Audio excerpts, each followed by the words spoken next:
Bueno, ponemos en manos de Dios este nuevo día, que nos dé vida, nos dé salud, bienestar, nos proteja, nos ilumine de este virus, que todo esté lleno de bendiciones, de sabiduría, inteligencia y discernimiento, ¿no? Bendiciones para todos y éxitos en este nuevo día que iniciamos con nuestra actividad académica. Voy a proceder a llamar a lista. Álvarez Balbuena Aide Alejandra. Presente, profe. Buenos días. Buenos días, Aide. Calderón Oñate Nelson Araujo.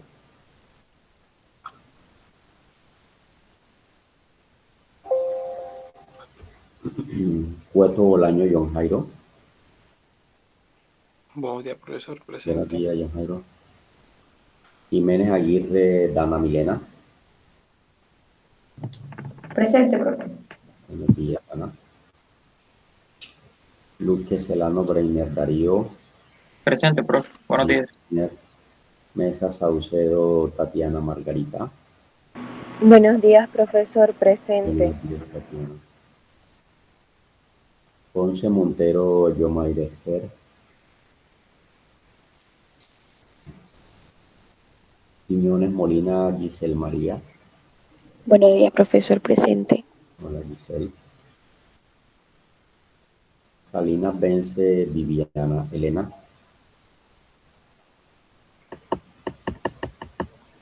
Sánchez Arias Juliet Paola. Buen día, profe. Presente. Buenos días, Juliet. Viviana, ¿qué le pasará a Viviana? No se conectó tampoco la clase anterior. ¿Qué saben de ella? ¿Quién la conoce?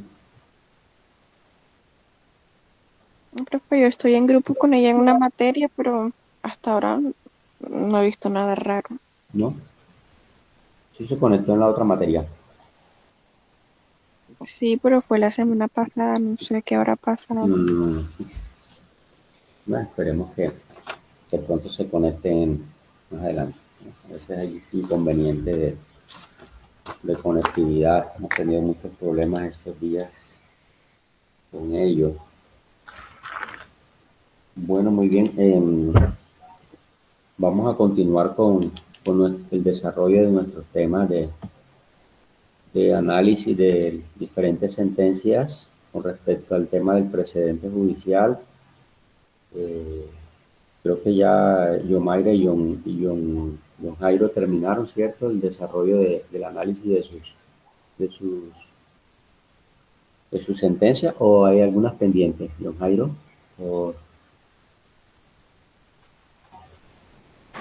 No, profesor, nosotros terminamos la clase pasada. Sí, terminaron. Ok, muy bien. Entonces vamos con el grupo número 5.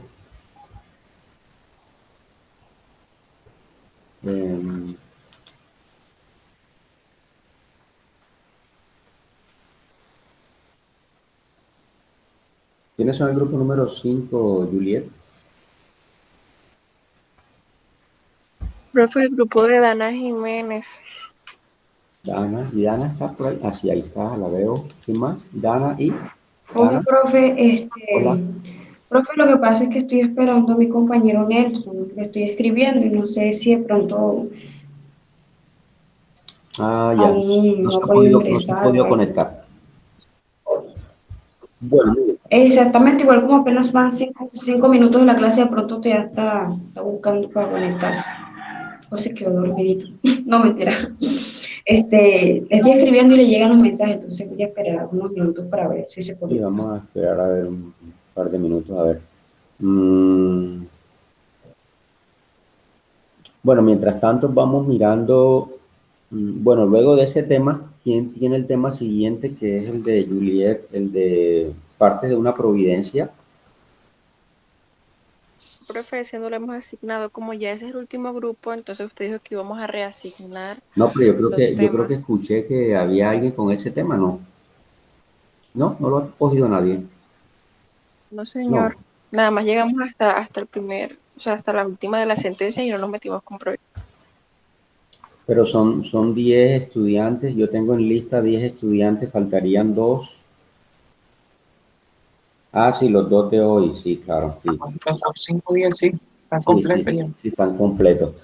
Bueno, muy bien, entonces vamos, mientras Nelson se va, trata de conectarse, entonces vamos a mirar de los grupos que ya han expuesto, no sé qué grupo quiera coger ese tema de parte de una providencia, Nosotros podríamos seguir la misma línea, el orden. como Puede quieran. recibir el primer grupo y así. Bueno, sigamos entonces el mismo orden. Entonces, el grupo No, 1, que es Breiner y Tatiana, cogerían entonces, Julia, vas anotando, ¿viste? Eso de parte de una providencia, ¿no? Sí, La señor.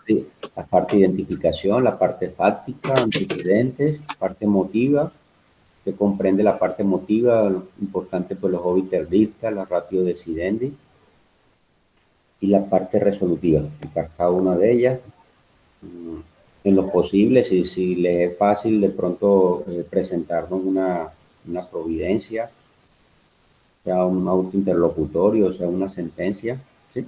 Como para mayor entendimiento de los compañeros.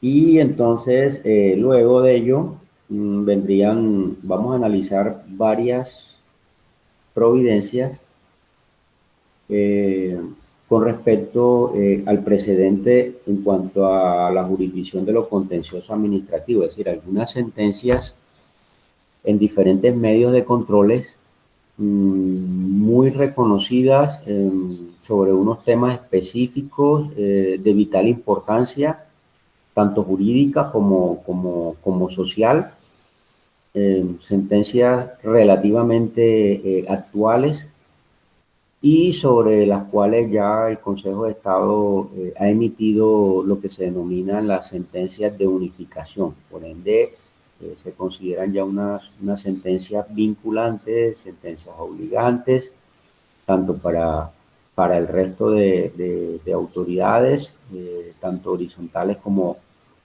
verticales, y para las autoridades privadas y particulares en general.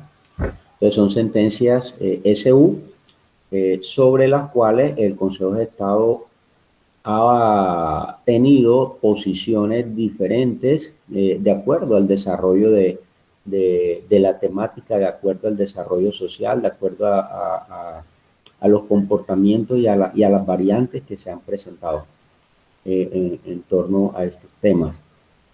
Entonces, es importante analizarlas porque allí nos va mostrando ese contexto histórico de interpretación, de análisis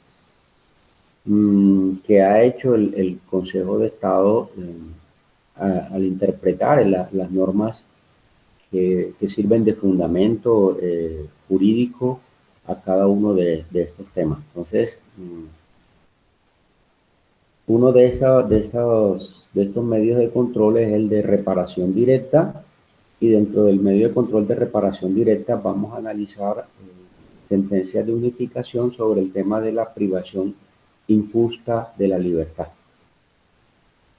Creo que en el programa que yo les envié, me confirman, no sé, bueno, revisemos o revisen allá y me confirman si ya yo en ese programa están contenidas cada una de estas sentencias, si no yo se las envío para efectos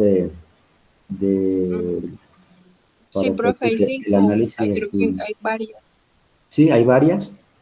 Ah, bueno, de todos modos, entonces ahí vamos mirando. Como la próxima clase sería el tema de la parte de unas providencias, entonces, Julián, me recuerdas, por favor, para mirar cuáles sentencias aparecen ahí en cada uno de estos temas.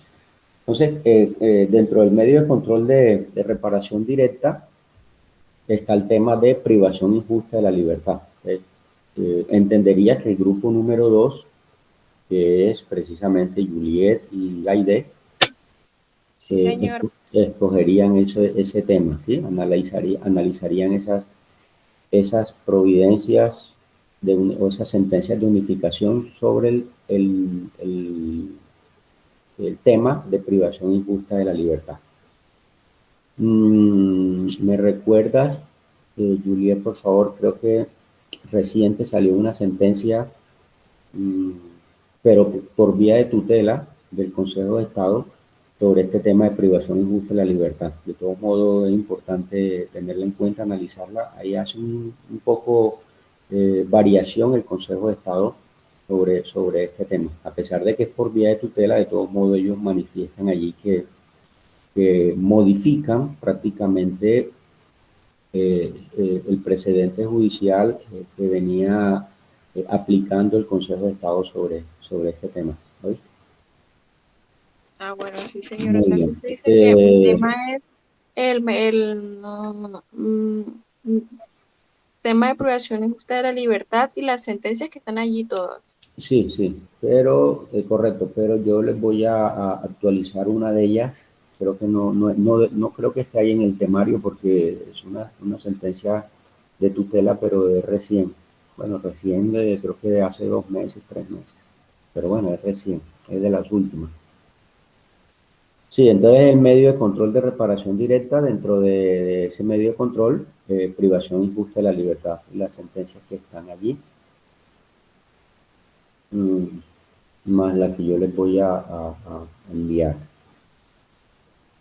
Entonces sería el grupo número 2. Del grupo número 3 analizaría el medio de control, dentro del medio de control de nulidad y restablecimiento, el tema de régimen prestacional.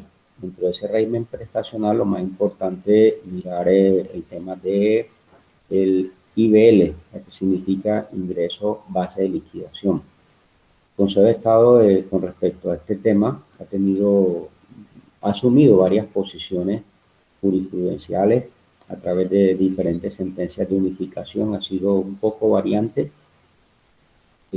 porque de igual manera, pues dentro de esta sentencia ha aplicado y ha clasificado dentro de los servidores públicos lo que son los docentes y por otro lado pues, el resto de servidores públicos. Entonces, son una serie de sentencias muy importantes sobre el régimen prestacional y sobre todo el ingreso base de liquidación, es decir, la base que sirve para liquidar las prestaciones periódicas de las personas que están prontos a pensionarse o las personas que ya se encuentran pensionadas que solicitan reliquidación de la misma. Es una sentencia muy interesante sobre ese tema. Bueno, eso sería el grupo número 3, el grupo que serían Giselle y Viviana, ¿no?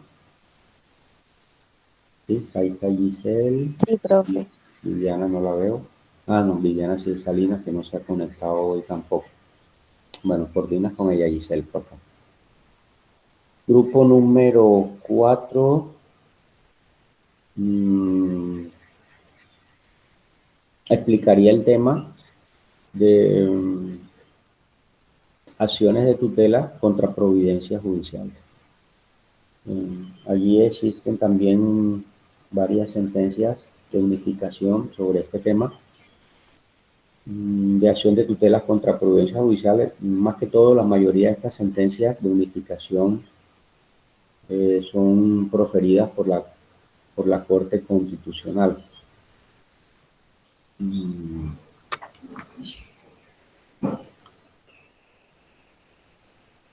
Sí, ahí hay una serie de sentencias, muchas de ellas de tutela, de sentencias constitucionales.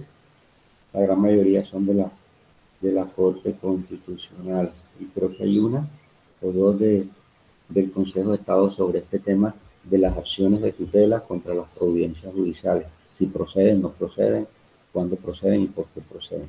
Entonces, en esa sentencia pues, se analiza ese aspecto. Que sería el grupo de, nuevamente, Yomaira y John Jairo. ¿Sí? Por ahí veo a John Jairo. Yomaira creo que sí, ahí la veo, se acaba de conectar. Si no estoy, no sé más. Sí, profesor, perfecto. Muy bien. ¿Qué tema es? ¿Me repite?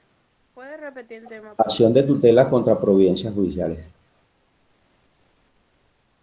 O sea, el mismo del de la compañera Dana. No, el de Dana, el de Dana.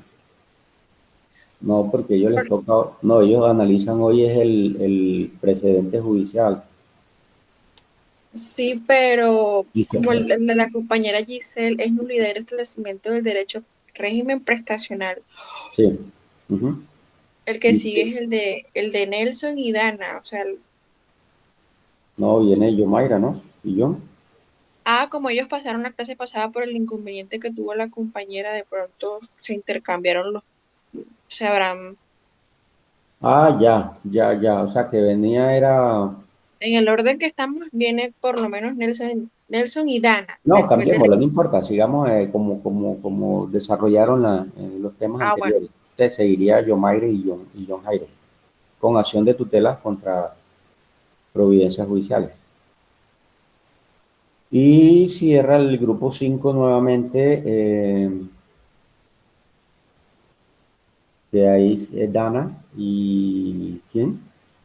¿Quién no se ha conectado? Nelson es. Nada, profe. ¿Ah? Nada, profe, no se ha conectado. La última vez que yo hablé con él, Bueno, que fue, Dana y Nelson, ¿cierto?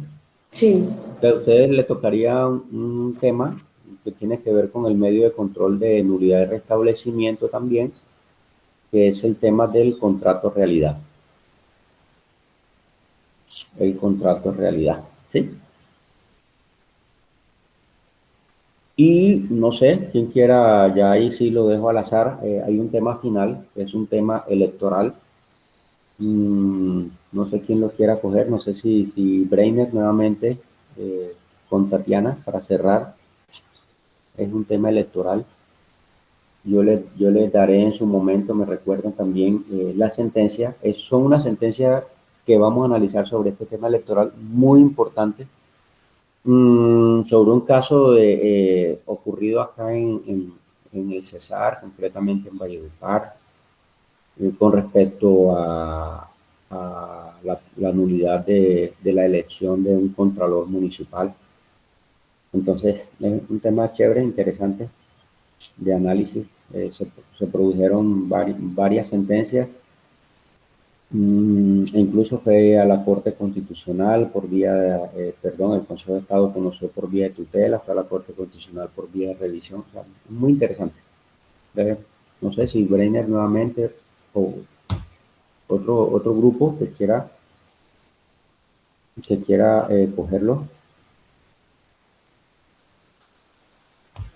¿Qué dice Breiner? O no sé, ¿quién quiere manejar este tema electoral? Quería cerrar con esa.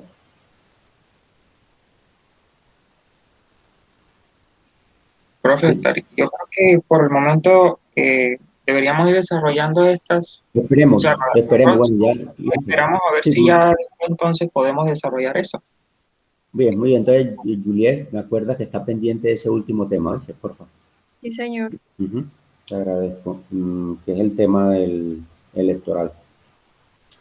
Muy bien. Entonces, ok, entonces queda así distribuido el, los restantes 4 temas, quedando pendiente uno al final para mirar a ver quién desea desarrollarlo. Muy bien, entonces, sí, cualquier duda, cualquier inquietud, inicialmente ir trabajando sobre las sentencias que ya les envié, que están en el temario. Quien no tenga el temario, que tenga inconvenientes para revisarlo, por favor me dice o le dice a Juliet, por favor, para que ella me comente sobre el análisis de cada una de ellas. Me van explicando, me van preguntando sobre ello, ¿no? Yo les voy orientando con el mayor gusto. Bueno, Dana, yo pienso que desarrolla, inicia tú hoy lo que te haya correspondido.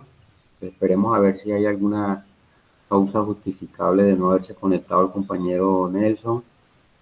Y pues no sé si en la próxima clase le damos la oportunidad o en su defecto pues eh, las terminamos desarrollando entre nosotros, ¿vale? Entonces Dana, ¿cuáles tenías tú de ellas? Profe, Independientemente en el orden que ustedes hayan distribuido, pues las mismas, ¿no? Igual.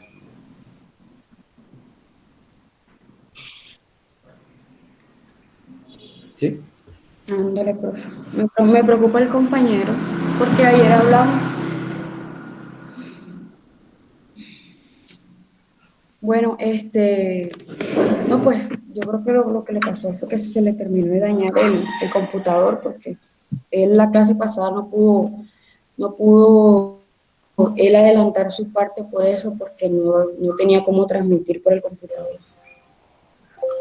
Profe, bueno, yo tengo aquí la sentencia C-180 del 2006 y la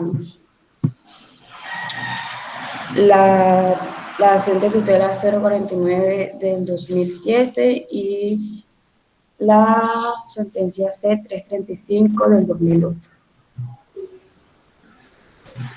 Es lo que yo tengo acá preparado. Bueno. De todas maneras, el tema pues está casi completo porque como lo trabajamos los dos, faltaría solo una sentencia que es la que él quedó pendiente de todo el tema. Pero como no sé qué le sucedió a él. ¿Cuáles son bueno, no, vas desarrollando Digo que fue eso. ¿Tú tienes cuáles?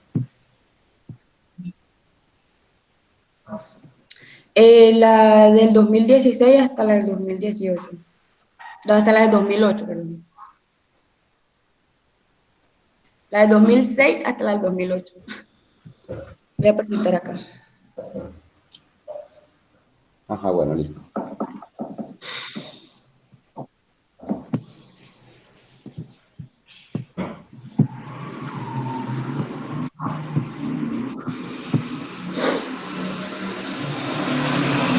Listo, ¿ya se puede ver? Sí, correcto. Perfecto. Bueno, mire, este era el tema como tal.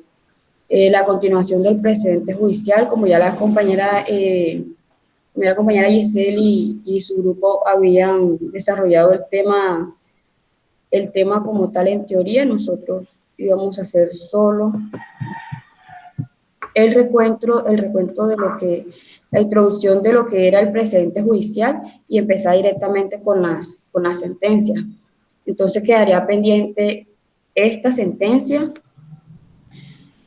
y esta. Dos sentencias de ese. Y empiezo yo aquí en la sentencia C-180 de 2006. Bueno, profe, entonces,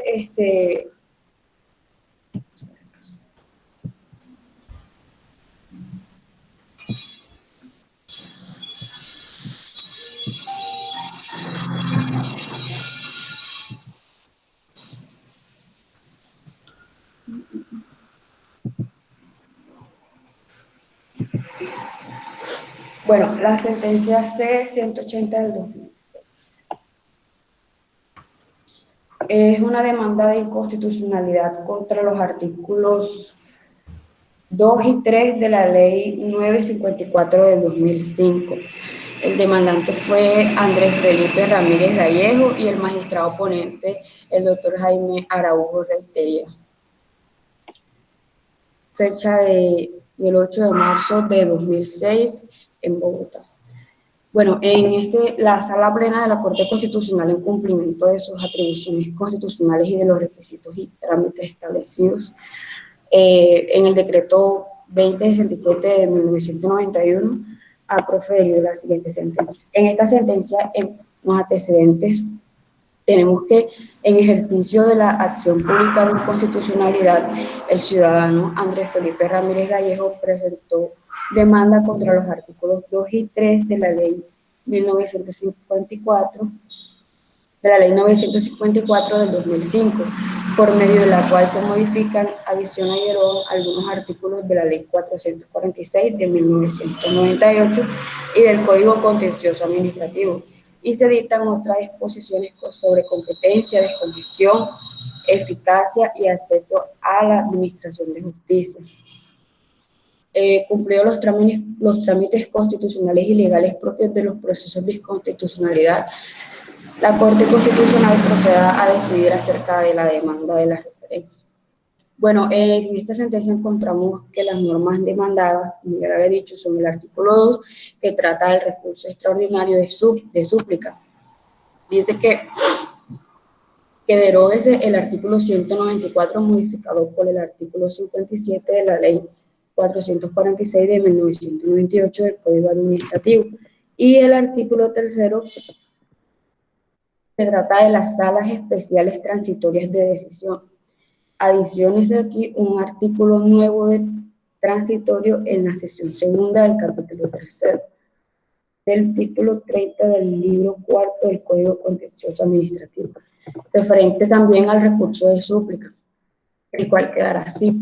Entonces, en el cuerpo de la demanda, el demandante considera violados el preámbulo y los artículos del 1 al 3, el 4 al 6, el 13, el 29, el 31, 40, 83, 85, 86, 93 al 95, el 113, el 113 al 116, 150, el 238, del 241, párrafo, inciso 4, al del 242 al 241, al radio solar, el del 241.4 al 243 de la Constitución Política, en base a los siguientes fundamentos.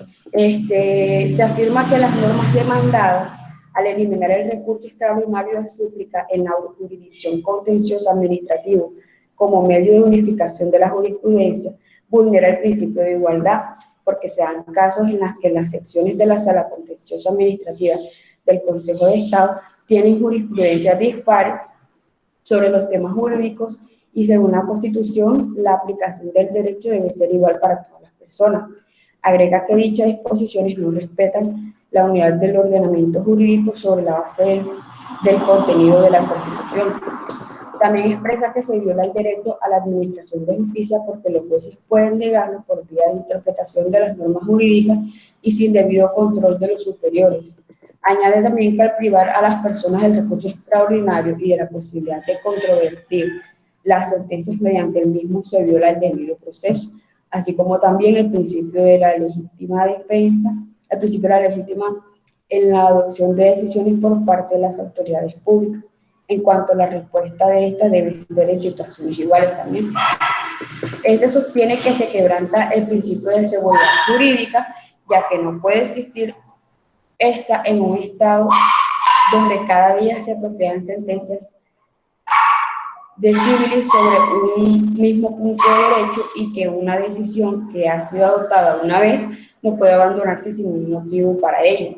Manifiesta también que la eliminación del recurso extraordinario origina el uso alternativo de la acción de tutela para lograr la protección del derecho a la igualdad ante la ley, y que así la unificación jurisprudencial no sería dada por el juez natural.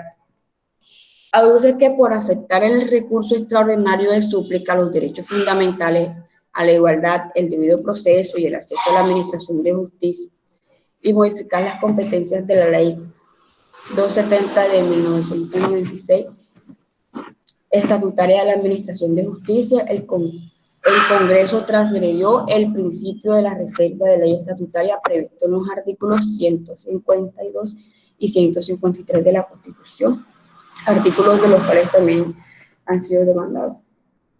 Entonces, aquí concluye que no se pueden derogar ni expresa ni tácitamente los recursos de unificación de las varias jurisdicciones, porque es dejar sin contenido una competencia señalada por la Constitución a los altos tribunales. Esto en cuestiones de la demanda.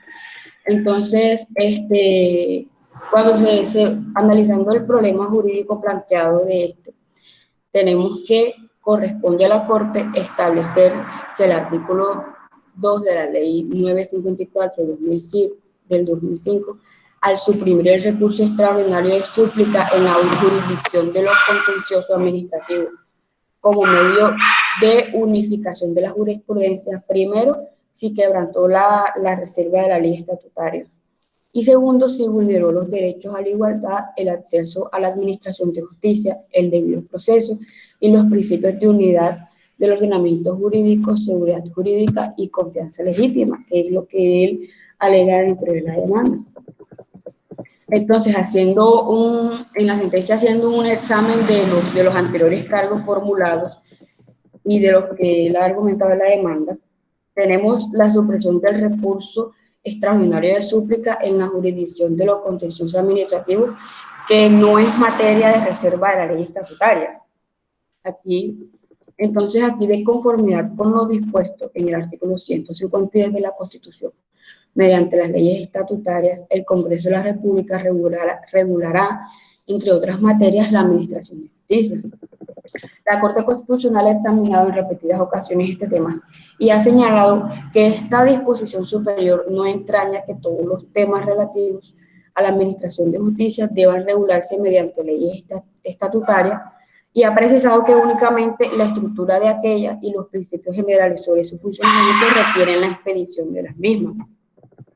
Se observa también que la norma demandada no regula la estructura de la administración de justicia ni los principios generales para su funcionamiento, y solo suprime el recurso extraordinario de súplica previsto en el artículo 194 del Código Contencioso Administrativo, modificado por el artículo 57 de la Ley 446 de 1998, lo cual es materia propia de la ley ordinaria, conforme a lo dispuesto en el artículo 150, numeral 2 de la Constitución, en virtud del cual al Congreso de la República, por medio de leyes, corresponde exigir códigos en todos los ramos de la legislación y reformar sus disposiciones.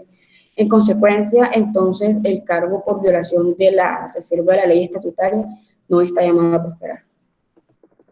Tenemos el otro punto, que es la supresión del recurso extraordinario de súplica en la jurisdicción de los contenciosos administrativos, que no vulnera los derechos y principios señalados en la demanda.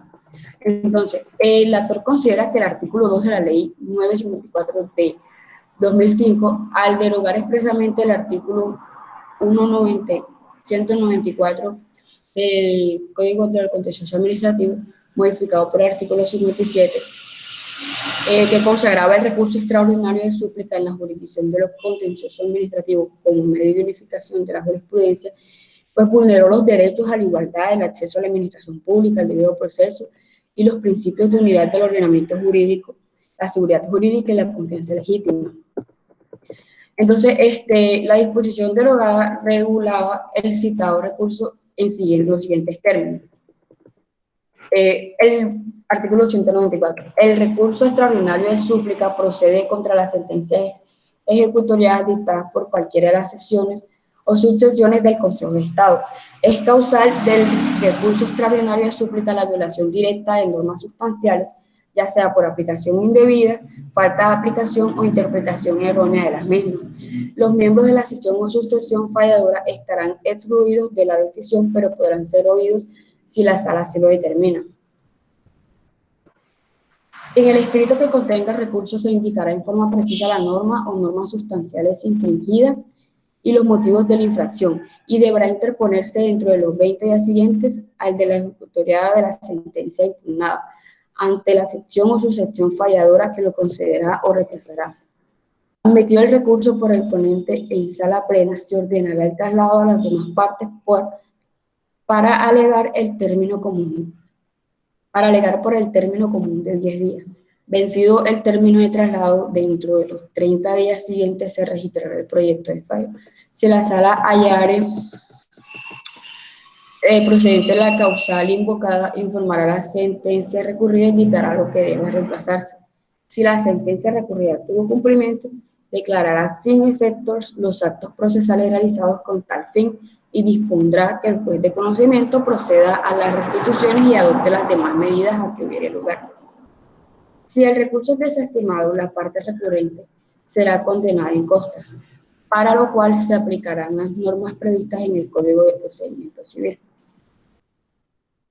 Bueno, aquí la interposición de este recurso no impide la ejecución de la sentencia con todo como se trate de sentencia condenatoria de contenido económico. El recurrente podrá solicitar que se suspenda el cumplimiento de la misma prestando caución para responder por los perjuicios que dicha suspensión cause a la parte contraria, incluyendo los frutos civiles y naturales que puedan percibirse durante aquella. El ponente fijará el monto, naturaleza y término para constituir la caución, cuyo incumplimiento por parte del recurrente implique que se declare desierto el recurso. Los efectos de la sentencia quedan suspendidos hasta que se decida. Hasta aquí el cuerpo del artículo 194. Entonces, se nota que la causal única de este recurso, que la causal única de este recurso era parcialmente igual a una de las causales de casación, que consiste en ser la sentencia violatoria de una norma de derecho sustancial, directa o indirectamente. Esto es por errores ya sea de hecho o de derecho en la apreciación de las pruebas de los hechos. Entonces, es oportuno señalar que conforme a lo previsto en el artículo 35 de la Constitución Política, el recurso de casación tiene por fin primordial unificar la jurisprudencia nacional y proveer a la realización del derecho objetivo en los respectivos procesos. Además, procura reparar los agravios inferidos a las partes por la sentencia recurrida. Entonces, según lo dispuesto en el artículo 230 de la Constitución, los jueces en sus providencias solo están sometidos al imperio de la ley. La equidad, la jurisprudencia, los derechos, los principios generales del derecho y la doctrina son criterios auxiliares de la actividad judicial. Cabe señalar que las decisiones de la Corte Constitucional en ejercicio del control abstracto de constitucionalidad, consagrados en el artículo 241 superior, producen efectos erga omnes, es decir, que tienen carácter vinculante u obligatorio para todas las personas, por la naturaleza y finalidad de dicho control, y asimismo tienen el valor de cosa juzgada constitucional de conformidad con lo dispuesto en el artículo 243. Entonces, tales efectos en materia constitucional comprenden no solo la decisión misma en la parte resolutiva de la sentencia, sino también las razones jurídicas en la parte emotiva de esta última, que están relacionadas directamente e indivisiblemente con aquella que vendría siendo como la ratio decidendi.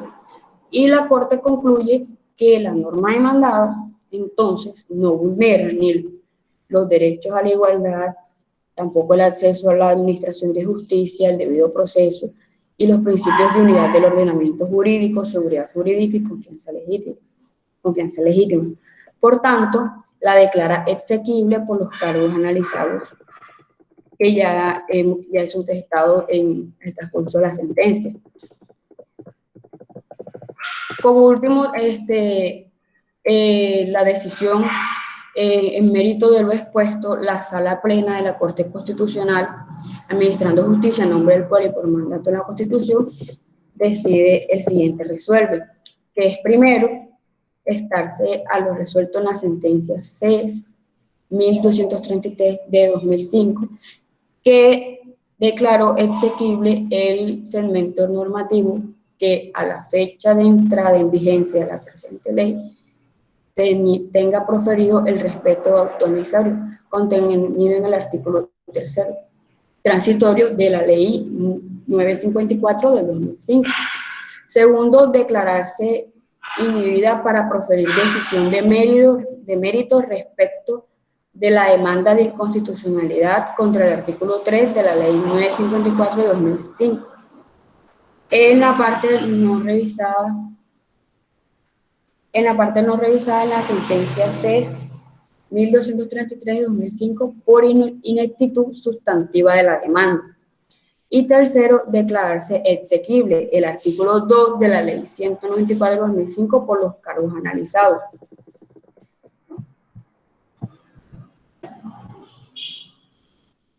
Listo, profe. Hasta aquí el desarrollo de la sentencia y la decisión que tomó la Corte respecto a la demanda.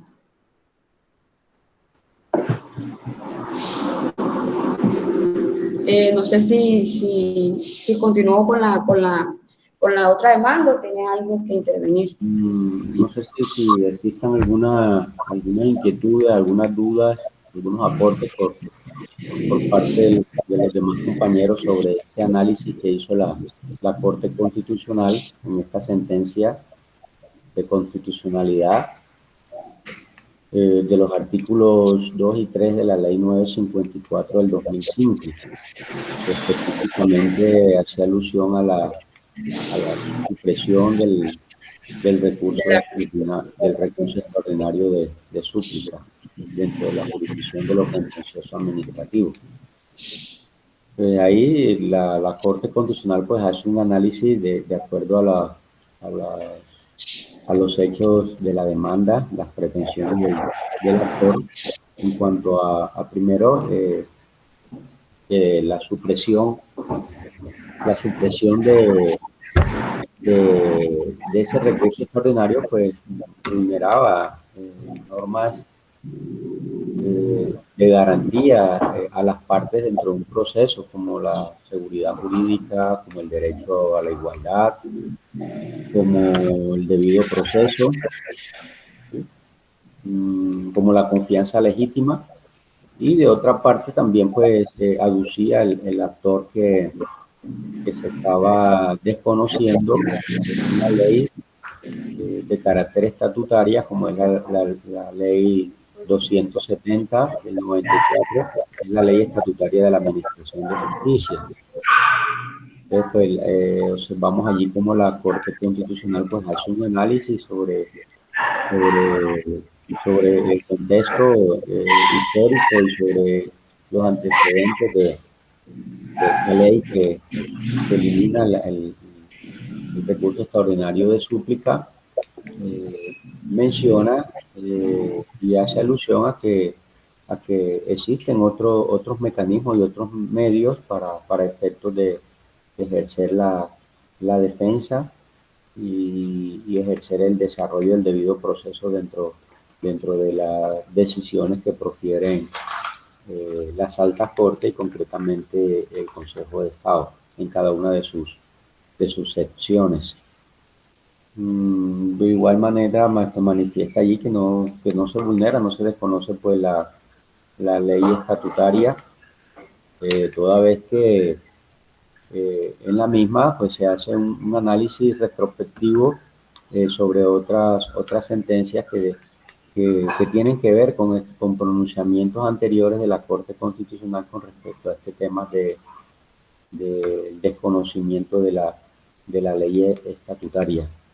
Indica que existen diferentes mecanismos para ejercer el derecho a la defensa, el debido proceso, y que por ende pues encontró ajustada a la Constitución y declaró exequible pues los artículos 2 y 3 de la Ley 954 del 2005. Entonces, fue el pronunciamiento de la Corte Constitucional y de igual manera pues remite a otras sentencias ya proferidas sobre el mismo tema y recalca y hace alusión indiscutiblemente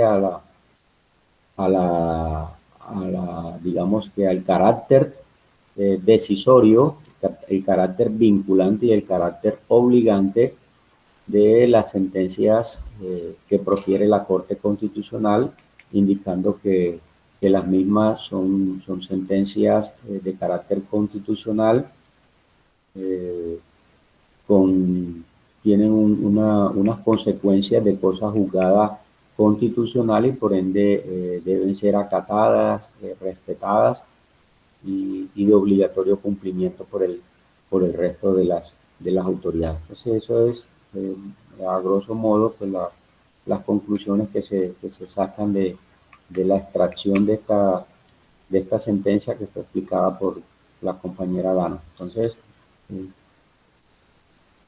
¿Alguna inquietud, alguna duda, algún aporte adicional? Si no, entonces continuamos con el desarrollo y análisis de la siguiente sentencia.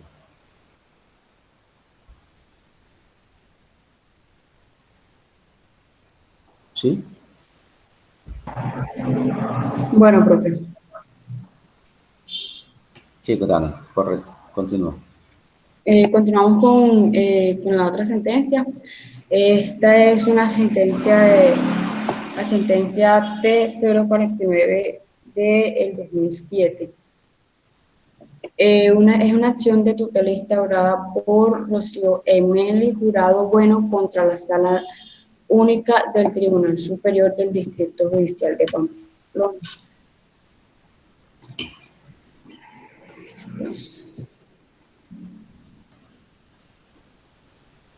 La magistrada ponente, la autora Clara Inés Vargas Hernández, con fecha de 1 de febrero de 2007 en Bogotá también.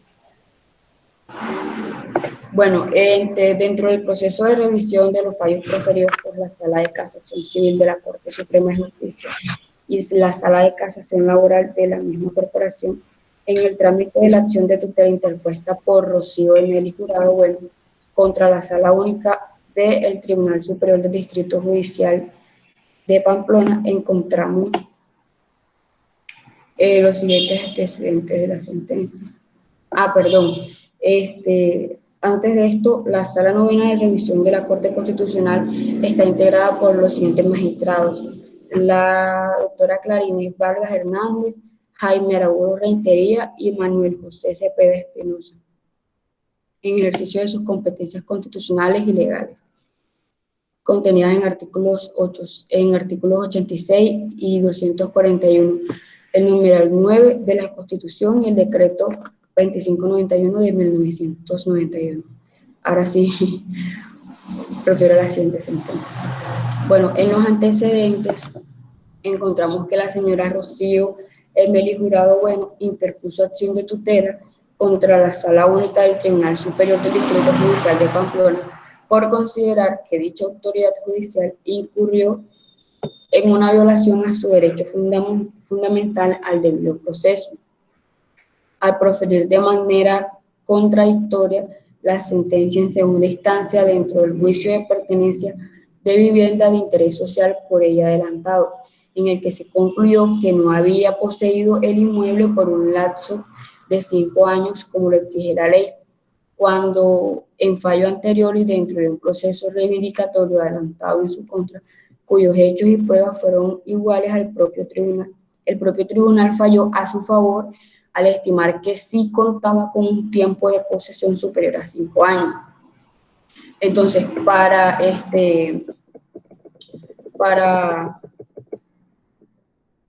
fundamentar lo que, o sea, su petición, la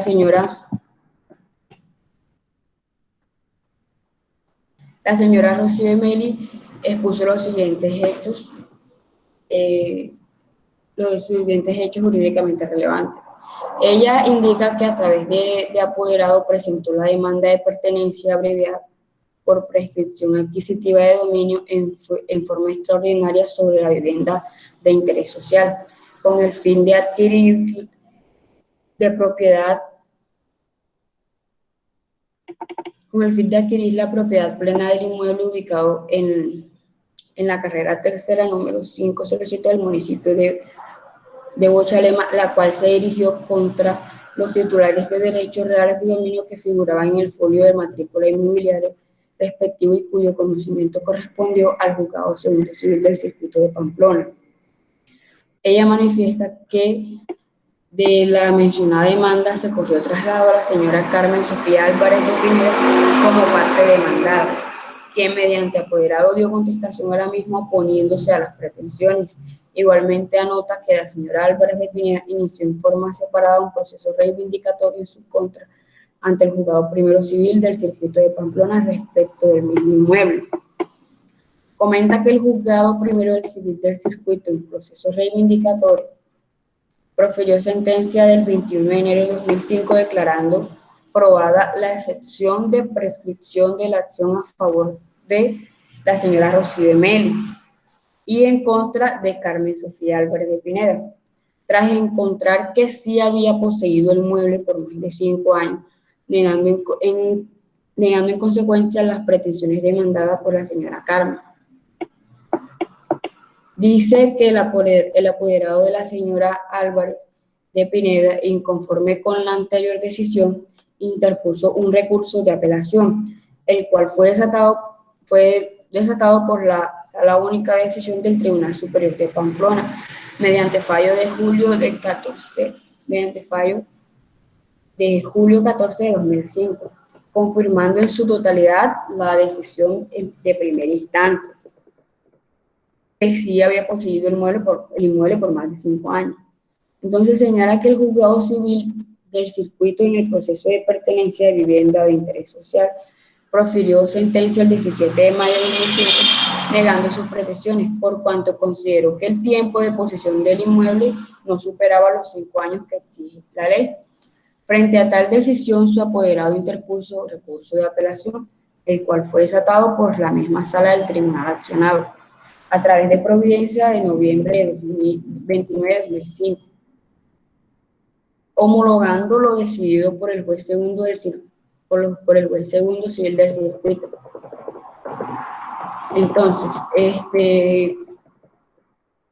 considera que la anterior decisión vulnera su derecho al debido proceso y va en contra de la seguridad jurídica. Pues a su juicio, si ya había habido un fallo en proceso reivindicatorio en el juzgado primero civil del circuito sobre los mismos hechos, los cuales en primera como en segunda instancia fueron a favor de la señora, porque en posteriores fallos y en posterior fecha del proceso reivindicatorio se viene a fallar algo diferente en las pretensiones solicitadas en el proceso de pertenencia de la vivienda. Si como ya ella lo había manifestado anteriormente, versaban sobre los mismos hechos, se presentaron las mismas pruebas y los mismos testigos, y lo justo era de que debía de reconocérsele las pretensiones de la demanda de pertenencia, dando aplicación a las normas pertinentes al respecto.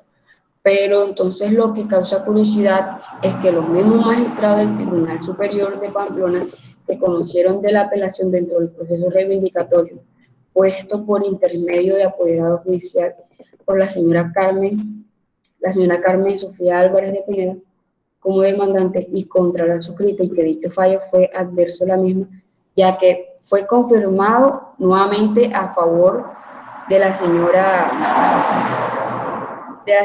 Celis, y le reconoció la posesión que venía ejerciendo. Entonces, aquí ella considera que es inaudito que en ese proceso de pertenencia de vivienda se le desconozca por los mismos funcionarios, por los magistrados del tribunal, y que en segunda instancia un derecho que ya le habían reconocido en primera y en segunda instancia, y en otro proceso de la misma naturaleza, de los mismos hechos, de identidad de partes y que ya versan sobre la posesión del inmueble.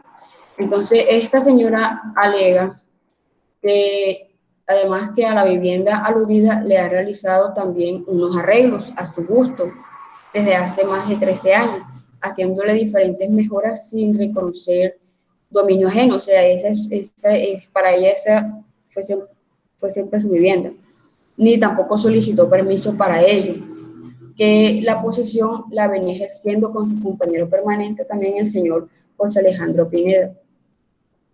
Por lo cual ella no entiende por qué ahora el tribunal accionado no le reconoce su posesión anterior a la fecha del fallecimiento del mencionado compañero permanente, cuando el otro proceso sí se lo reconoció.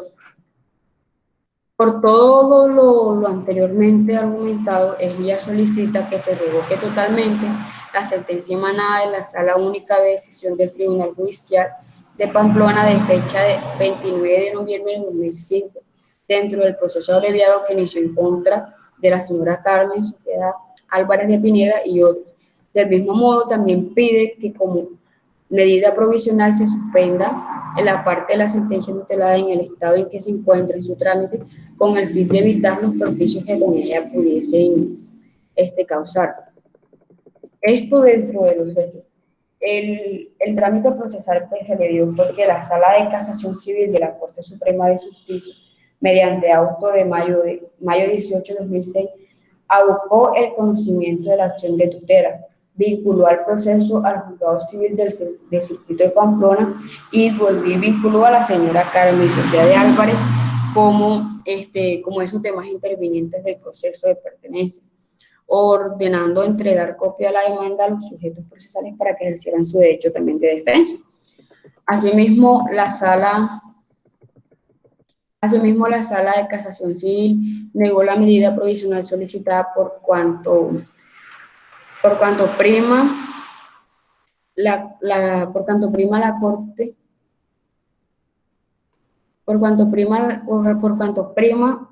hacia la Corte no vislumbra a la conculcación de los hechos alegados y por ende carece de elementos de juicio respecto de la necesidad y urgencia que se requiere para su protección de manera provisional. No obstante, la notificación en debida forma a los sujetos procesales dentro de la acción de tutela. Bueno, entonces, hablando de las decisiones judiciales que se revisan dentro de esta sentencia, tenemos la primera decisión, que fue la decisión de primera instancia, de la cual se viene haciendo el desarrollo de la sentencia. Y es que la Sala de Casación Civil de la Corte Suprema de Justicia, mediante providencia de junio 15 de 2006, decide conceder el amparo de precado. Considera que la providencia atacada incurrió en vía de hecho, pues el mismo tribunal accionado meses antes había establecido dentro del proceso reivindicatorio que el accionante sí tenía más de 5 años de posesión sobre el inmueble, por lo que ahora en el proceso de pertenencia no podía llegarse a una conclusión diferente, más aún si se trata de los mismos hechos y de las mismas partes y de las mismas pruebas y testigos, como ya lo mencionaba anteriormente. La Sala Civil de la Corte ordenó a la Sala Única del Tribunal Accionado que en el término de las 48 horas, luego de dejar sin valor ni efecto la mencionada providencia de noviembre de 2005, y además actuando subsiguientes, procediera a decidir conforme a la ley del recurso de apelación interpuesto por la accionante contra la sentencia proferida en el aludido proceso por el juzgado segundo civil del circuito de Pamplona. La impugnación. Cuando, inconformes con la anterior decisión, las doctoras Yolanda Villamizar Corzo y Marta Isabel García Serrano, en condiciones de magistradas de la Sala Única de decisión del Tribunal Superior del Distrito Judicial de Pamplona, la impugnaron. La magistrada Villamizar Corzo, mediante escrito de julio 29 de 2006, esgrime que la acción de tutela no puede establecer como una tercera instancia, sino por el contrario debe mantener la prescripción frente a las decisiones judiciales. Igualmente también la magistrada García Serrano, a través de un escrito de julio de 2006, consideró que la existencia del proceso reivindicatorio iniciado por la señora Carmen Sofía Álvarez, que figuró contra la accionante, no se conoció oportunamente en primera instancia, por cuanto fue aducida en la etapa de alegatos por parte del abogado de la misma. Entonces, en decisión de segunda instancia, la Sala de Casación Laboral de la Corte Suprema de Justicia, en fallo de agosto 9 de 2006, decide revocar la sentencia impugnada por considerar que los principios de rango constitucional de las cosas juzgadas y de autonomía funcional de los jueces se veía quebrantada al permitirse la procedencia de la acción de tutelas contra fallos judiciales. Al respecto de esto, señala que no le corresponde a esta corporación en sede de tutela modificar las providencias del 17 de mayo de 2005 y del 29 de noviembre de 2005 de la Sala Única del Tribunal Superior del Distrito Judicial de Pamplona, que no declararon la pertenencia por prescripción adquisitiva de dominio propuesta por la señora Rocío. Dentro del abreviado que le adelantó la señora Carmen, pues como lo había explicado, la sala de manera uniforme, el excepcional mecanismo de tutela no puede ser utilizado para dejar sin efecto sentencias o providencias judiciales, como las citadas, que el accionante considera le vulneraron los derechos fundamentales invocados. Entonces, en segunda instancia se argumenta que este criterio no constituye una opinión sin fundamento de la Corte Suprema de Justicia, sino que más bien apoya en la interpretación que le da la Constitución de 1991 hizo la Corte Constitucional en las sentencias C-543 de 1992, en la cual declaró exequible los artículos 11, 12 y 40 del decreto 2095 del 2001. Entonces,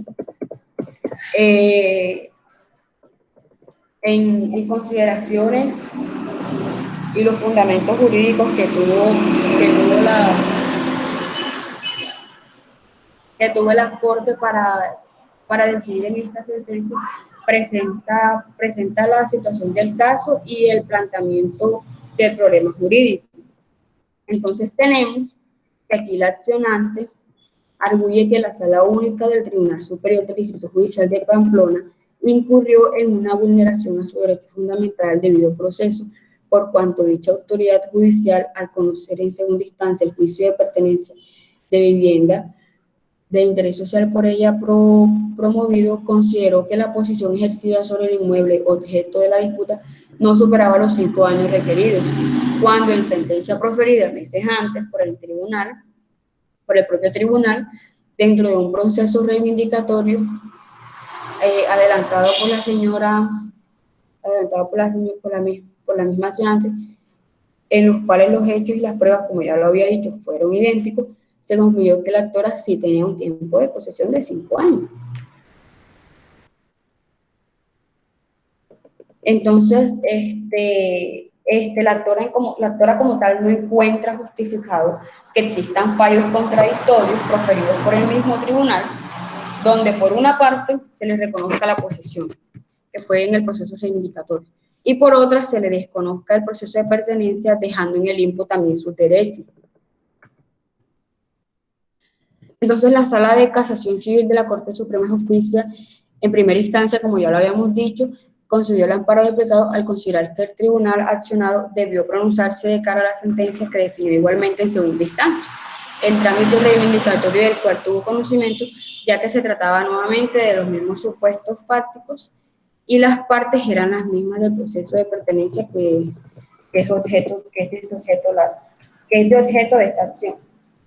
Por su parte, entonces, la Sala de Casación Laboral en la Corte Suprema de Justicia, al conocer la impugnación de la anterior decisión propuesta por los 2 magistrados que integran la Sala Única de Decisión del Tribunal Accionado, decidió revocar la sentencia de primera instancia y denegar la acción impetrada, al estimar que la tutela es improcedente contra las decisiones judiciales, sin realizar pues, un análisis de fondo del asunto. Bueno, de acuerdo con la situación fáctica planteada y las decisiones adoptadas en sede de tutela, en esta oportunidad también le corresponde a la Corte determinar si el derecho al debido proceso de la señora Rocío fue desconocido por la Sala Única de Decisión del Tribunal Accionado, al proferir dentro del proceso de pertenencia una sentencia aparentemente contradictoria contra otra ya pronunciada previamente por la misma Sala del Tribunal Superior en proceso reivindicatorio, dirigido contra la señora Dameris sobre el mismo inmueble, donde en una se llegó a la conclusión de que sí tenía los 5 años y en la otra, pese a la supuesta existencia de la identidad de los mismos supuestos fácticos en las partes, se toma otra decisión. Para dar respuesta a los siguientes interrogantes,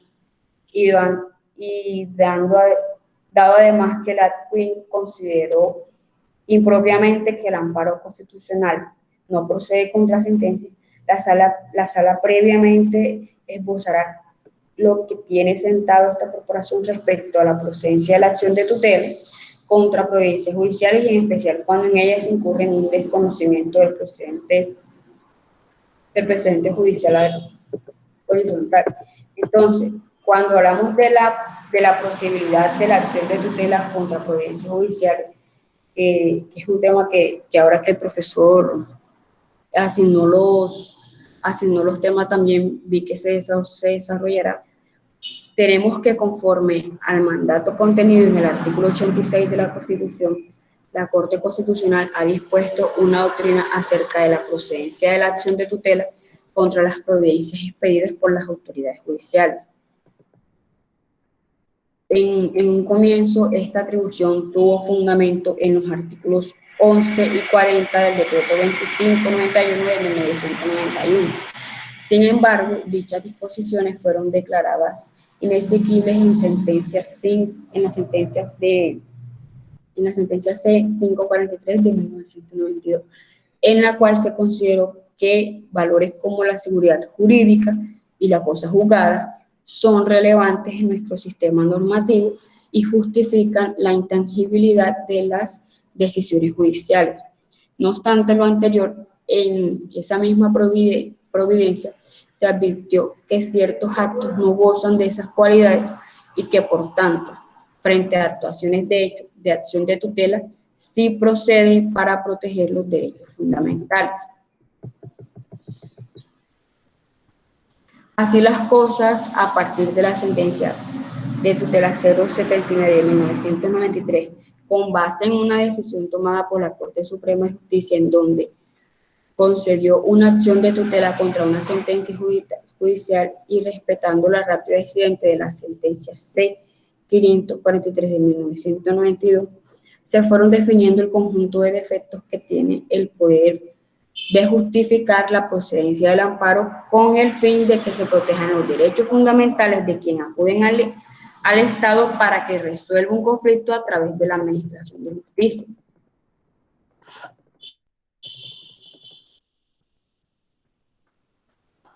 Bueno, además en la sentencia de tutela además en la sentencia de 1285 de 2005, la sala de revisión expuso cada uno de los criterios de procedibilidad de la siguiente manera. La sistematización de los criterios o causales a partir de los cuales es posible justificar el advenimiento de una tutela contra una decisión judicial ha generado que la Corte advierta dentro de ellos la obligación del operador de respetar los precedentes y de guardar respeto y armonía entre su discrecionalidad interpretativa y los derechos fundamentales previstos en la Constitución. En este punto es necesario prevenir que la corporación ha definido e identificado dentro del ejercicio jurisdiccional la obligación de argumentar suficientemente cada una de sus decisiones y también de ponderar con claridad los derechos fundamentales que se encuentran en disputa. Entonces, el principio de eficacia de los derechos fundamentales y el valor normativo de la Constitución obligan al juez a acatar, a emplear e interpretar explícitamente las normas legales aplicables a un caso concreto, pero también los obliga a justificar y ponderar las pugnas que se llegaren a presentar frente a estos derechos fundamentales.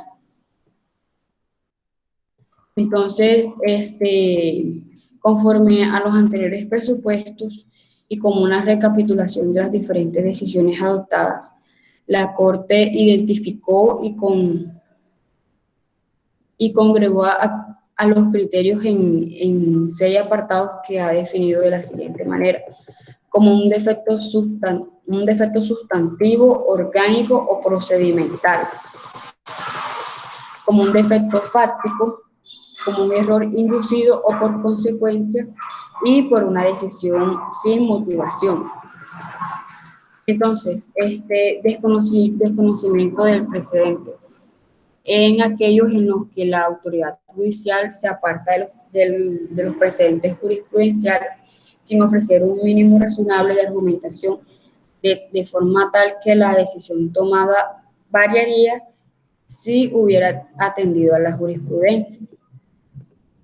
Entonces aquí se considera que es una vulneración directa de la Constitución cuando una decisión judicial desconoce el contenido de los derechos fundamentales de alguna de las partes, realiza interpretaciones inconstitucionales o no utiliza la excepción de inconstitucionalidad ante vulneraciones protuberantes de la Carta siempre y cuando haya sido presentada la solicitud expresa al respecto. Entonces, aquí ellos determinan que el hecho de que se haya configurado una causal de procedencia de la acción de tutela contra una providencia judicial, en todo caso, y sin lugar a equívocos, lleva a la conclusión que el juez en su decisión ha incurrido en una actuación defectuosa que ha suscitado la vulneración de los derechos fundamentales de uno de varios ciudadanos, la cual debe ser reparada. En este caso fue lo que alegó la señora Rocío. Bueno, en base a todas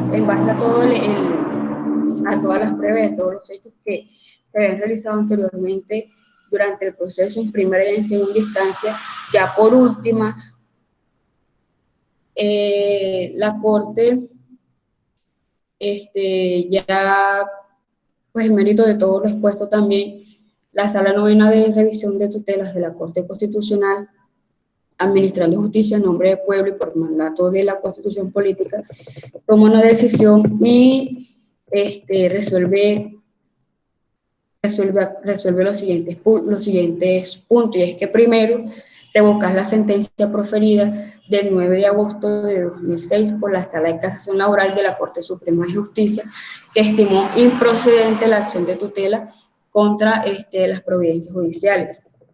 Resuelve también en segundo que sería confirmar la sentencia proferida el 15 de junio del 2006 por la Sala de Casación Civil de la Corte Suprema de Justicia, que concedió la tutela solicitada. En consecuencia, entonces se dispone a ordenar a la Sala Única del Tribunal Superior de Pamplona para que dentro del término de las 48 horas contadas a partir del momento de la notificación de esta providencia, de la siguiente providencia, adopte las medidas pertinentes en orden a resolver nuevamente el recurso de apelación contra la sentencia dictada por el juez segundo del circuito de Pamplona de fecha de mayo 17 de 2005, dentro del proceso abreviado de pertenencia de vivienda de interés social promovido por la accionante conforme a las consideraciones de la presente sentencia. Y por tercero, por secretaría, líbrese de la comunicación prevista en el artículo 36 del decreto 2591 de 1991. Ya, profe. Entonces aquí, aquí ya encontramos el resuelve de la acción de tutela y un poquito de lo explicado que se da dentro de la sentencia, el desarrollo del cual se aludía en todo el tema acerca de la posibilidad de la acción de tutela contra la providencia judicial. Listo, hasta aquí la sentencia. Bueno, muy bien, Dana, la explicación sobre el tema. De verdad que es una sentencia de tutela muy interesante, que tiene más relación con el tema de la procedencia de las tutelas contra providencias judiciales que van a ser analizadas en su oportunidad.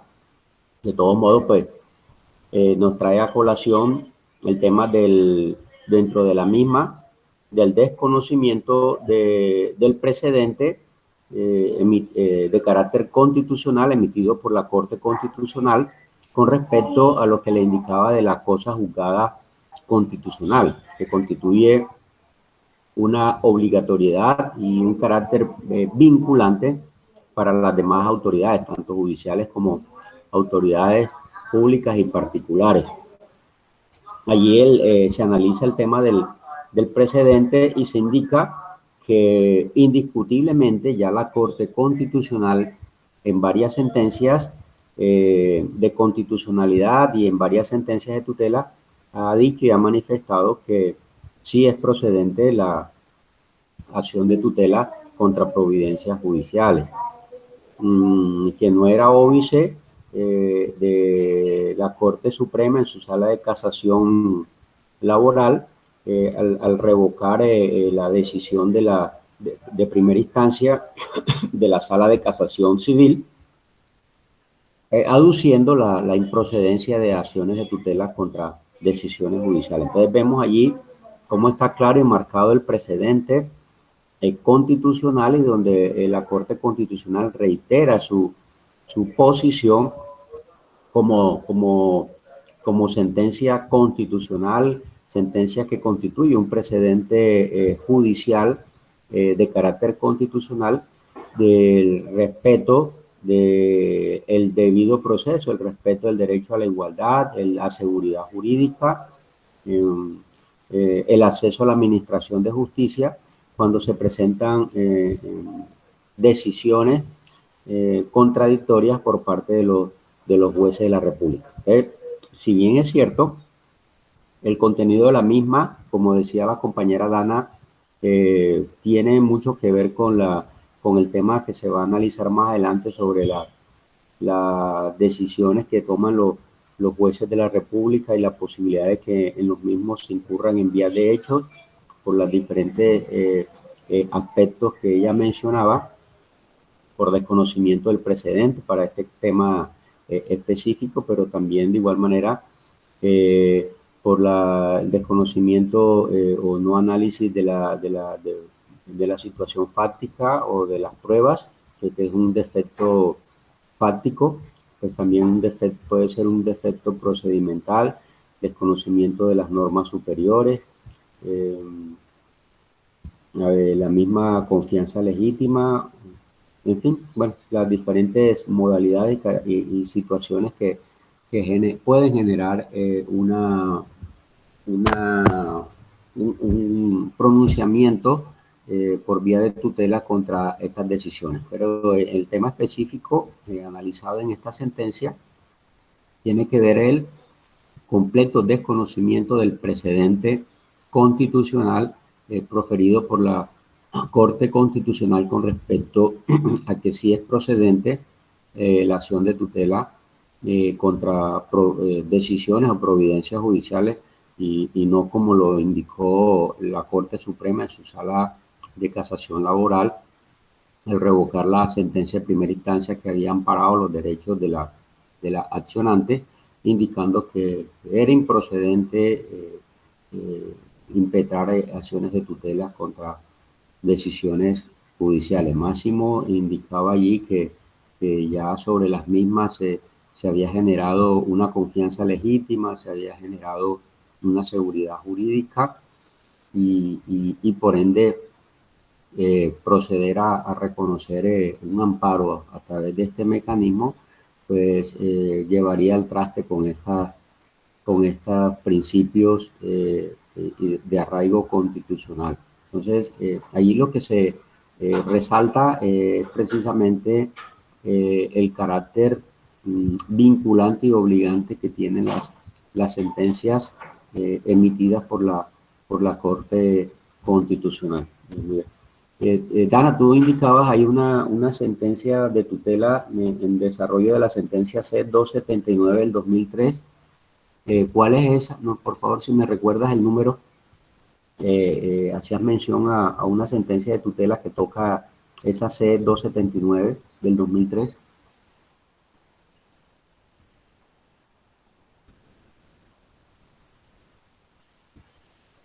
¿Sí?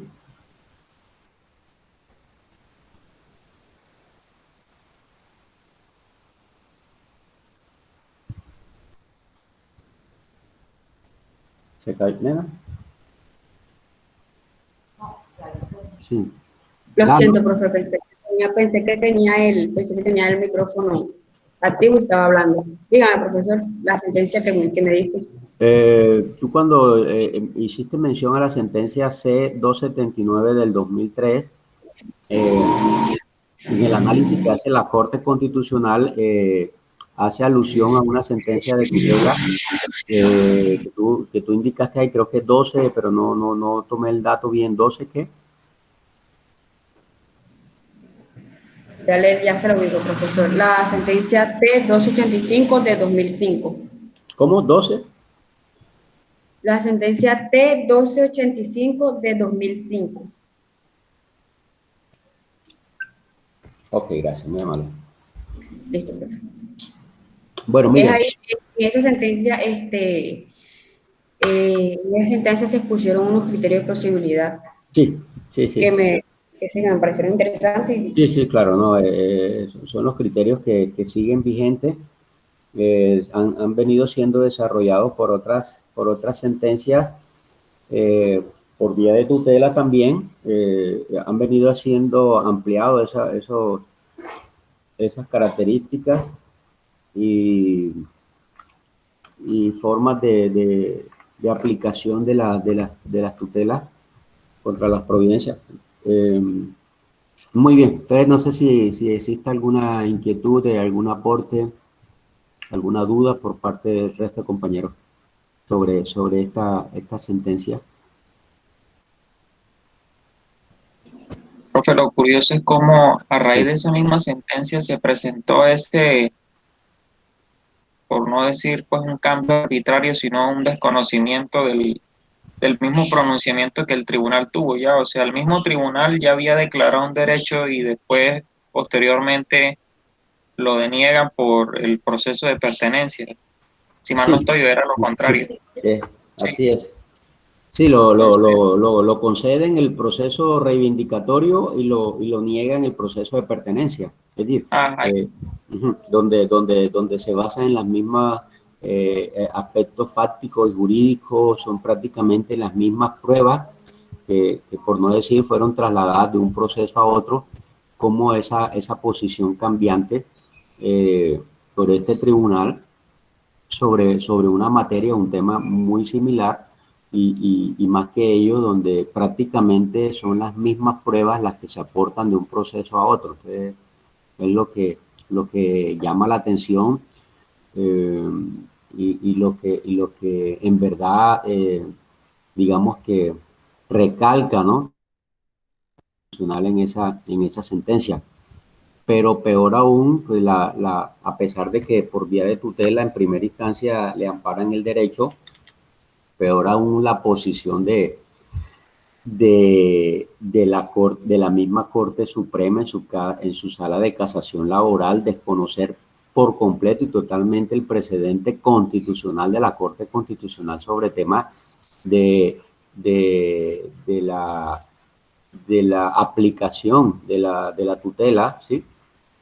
Cuando se incurre en vías de hecho en providencias judiciales, desconocerla totalmente, aduciendo que de llegar a confirmarse ese fallo de tutela de primera instancia que habían parado los derechos, pues se estaría vulnerando el derecho de la cosa juzgada, de la seguridad jurídica y de la confianza legítima.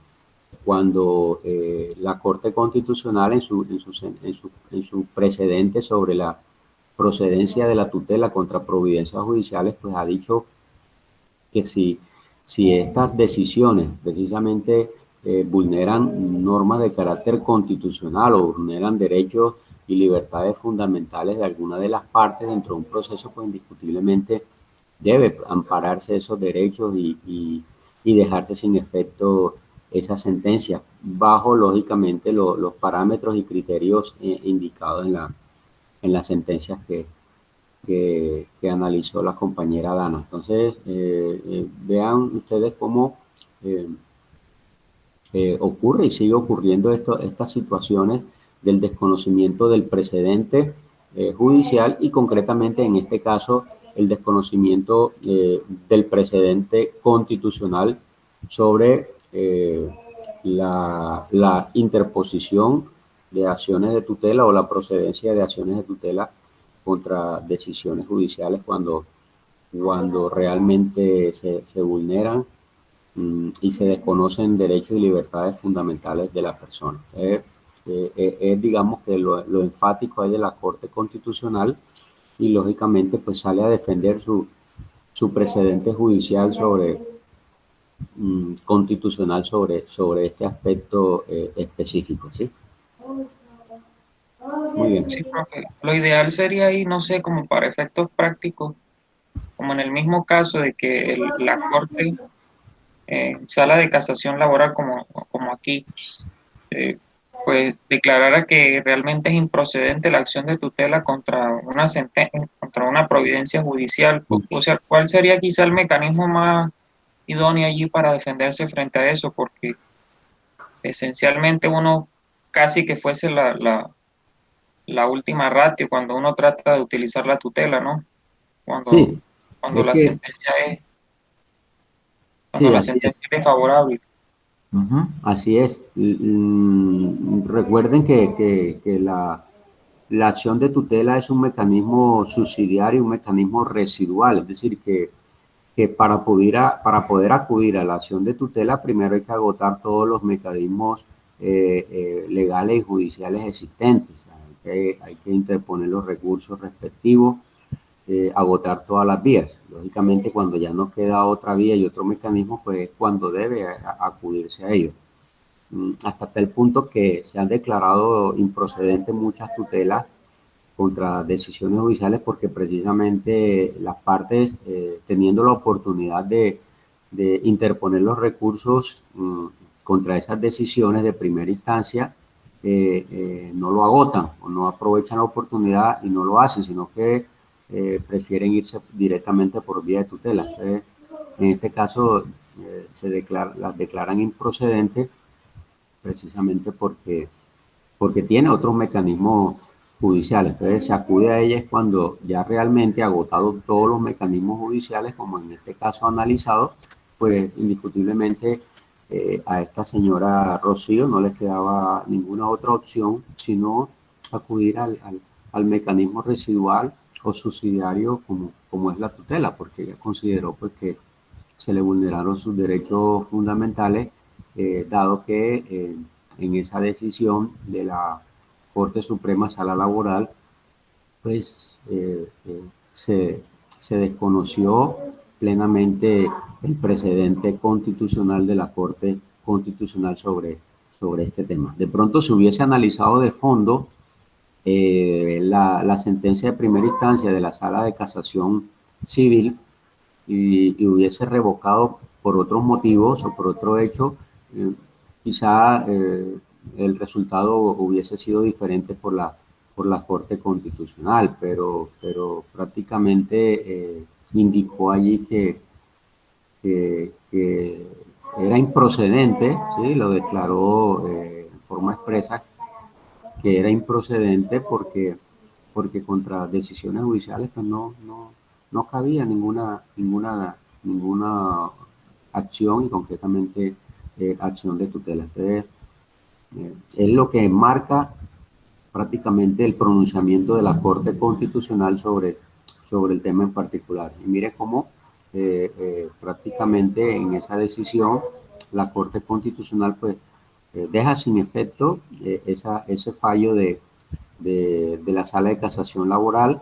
Lógicamente, al quedar sin efecto ese fallo, pues automáticamente revive el fallo proferido por la Sala de Casación Civil que amparó los derechos fundamentales de esta señora y por ende se ordenó al Tribunal Superior emitir nueva sentencia bajo los parámetros indicados en esa sentencia de tutela. Entonces, mire cómo el respeto del precedente en Colombia y cómo la importancia que el precedente judicial, ¿sí? Y la jurisprudencia, más que ser un simple criterio auxiliar, ha venido siendo también, digamos que una fuente formal del derecho.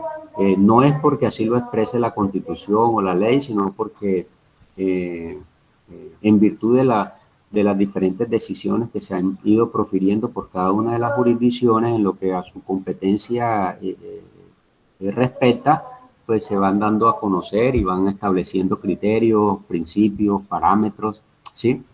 De interpretación de las normas. Y con respecto a la Corte Constitucional, pues establece principios, parámetros y reglas de interpretación de la Constitución como máxima guardiana de la integridad y supremacía de la misma. Entonces, he allí, pues digamos que cerrando este ciclo sobre las diferentes jurisprudencias analizadas con respecto al precedente judicial, entonces para indicarles que hoy en día el precedente judicial realmente es una verdadera fuente formal del derecho y no un simple criterio auxiliar. Hasta el punto, como les decía en clases anteriores, que ante el silencio, ante el vacío que presenta las leyes en Colombia, o ante el silencio del Congreso de la República para legislar sobre conductas y comportamientos que se van presentando en el devenir del contexto histórico, en el devenir del desarrollo industrial, comercial, etcétera, de nuestra sociedad, pues le ha correspondido a las diferentes jurisdicciones prácticamente que no suplir la ausencia o suplir el silencio del órgano por naturaleza que tiene la función y finalidad de expedir las normas, sino de tener que suplir ese vacío y esas lagunas que tienen las normas sobre comportamientos y conductas que se van generando. Entonces, por eso ellos prácticamente establecen unas reglas, unos parámetros y unos principios que entran a configurar y a constituir cosas juzgadas, que entran a configurar, a constituir precedente judicial y por ende deben ser vinculantes y obligantes. Por lo general también en esas decisiones, más que todo las que profiere la Corte Constitucional, entra a combinar al Congreso de la República y les da incluso términos para que procedan a reglamentar y a regular mediante leyes esos nuevos comportamientos y conductas que se van presentando. Pero lógicamente ya ahí sí los condiciona que debe ser bajo los parámetros, principios y reglas que ellos establecieron, indicaron en esa jurisprudencia o en esa sentencia. Entonces fíjese cómo la importancia cada día del precedente judicial, cómo la importancia de la jurisprudencia, el respeto de la misma, el acatamiento de las mismas y lógicamente el efecto de cosas juzgadas y el efecto de carácter vinculante y obligante por todas las demás autoridades, no solo judiciales, sino las demás autoridades públicas e incluso de los particulares. Entonces, cerramos allí pues este tema del precedente judicial. Bueno, queda pendiente el compañero. Dana, creo que tienes otra, pero entonces dejémosla. Sí, ¿verdad? ¿Estás pendiente de otra? Sí, profe, de una última. Sí, bueno, entonces dejémosla para la próxima clase. Entonces tú terminarías la que te falta y si el compañero Nelson, pues miremos a ver qué le ocurrió y esperemos pues que haya una causa justificable, entonces le daríamos la oportunidad en la próxima clase. ¿Oyeron? ¿Sí? ¿Qué iba a decir, Brenda? Profe, disculpen que había perdido la conexión, pues básicamente allí, para el caso que usted estaba desarrollando, que estaba explicándonos ahora, la señora lo que hizo fue básicamente interponer, fue una segunda tutela, fue contra la Corte en sala de casación, la Corte en sala de casación laboral, porque la primera fue contra el tribunal ya, era por la misma decisión que había optado el mismo tribunal porque era como que contradictorio ya, teniendo en cuenta los mismos enunciados fácticos, pero lo que fue la segunda tutela fue contra la sala de casación. Por eso le había preguntado eso, que generalmente ¿qué hacía uno ya en la práctica cuando le declaraban? Porque dudo que el alto tribunal vaya a declararle a uno improcedente la tutela, pero cosas pasan, ¿no? Como esta. Sí, Entonces, sí, claro. entonces ante eso uno tiene que estar prevenido. Sí, sí, Le no, van a declarar improcedente la tutela, lo ideal sería, pues, de igual forma, tutelar a la corporación, a la corte, de igual forma. Porque si uno cree y fundamenta de que sí procede la tutela, sería lo ideal, ¿no?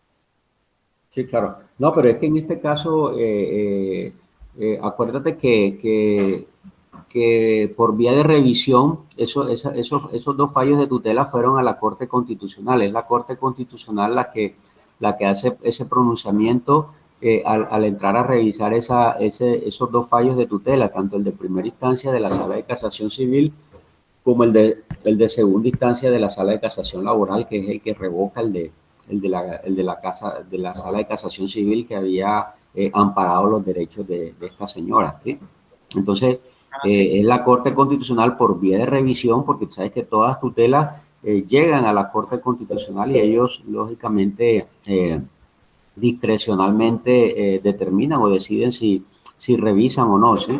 No es obligante la revisión, pero ellos en este caso consideraron que sí porque prácticamente le recordaron a la Sala de Casación Laboral que existe un precedente judicial que debe ser respetado, y un precedente judicial de carácter constitucional proferido por la Corte Constitucional que sí es procedente las acciones de tutela contra decisiones judiciales, no como lo indicó la Sala de Casación Laboral, Sí. que la declaró improcedente porque no contra esa decisión del tribunal no cabía nada, porque era cosa juzgada, podía vulnerar la seguridad jurídica y el acceso a la administración de justicia, ¿sí?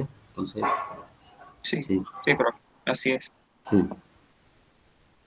Ok, ¿alguna otra inquietud, otra duda, otro aporte al tema? ¿No? Ok, entonces nos vemos el próximo martes, Dios mediante. Gracias de todo modo, Adana, por las explicaciones. Continuamos entonces en la siguiente clase con tu tema. Y de todos También modos, con providencias judiciales, profe. sí, se preparan ustedes, sea que alcancemos, sea que no, igual de todos modos se preparan para ese tema, ¿no? ¿Oyeron? ¿Por qué, profe? Bueno, muy bien, desearle pues creo que no creo que se haya conectado nadie después de que llamamos a lista. O sí, no sé, quienes no atendieron la lista una vez yo pasé, ¿no? Todos. Bueno, desearle un feliz día, muchas bendiciones. Dios los siga cuidando a todos y que tengan un resto de día en cada una de sus clases de hoy, ¿vale? Gracias, profe, igualmente. Bueno, ok, chao.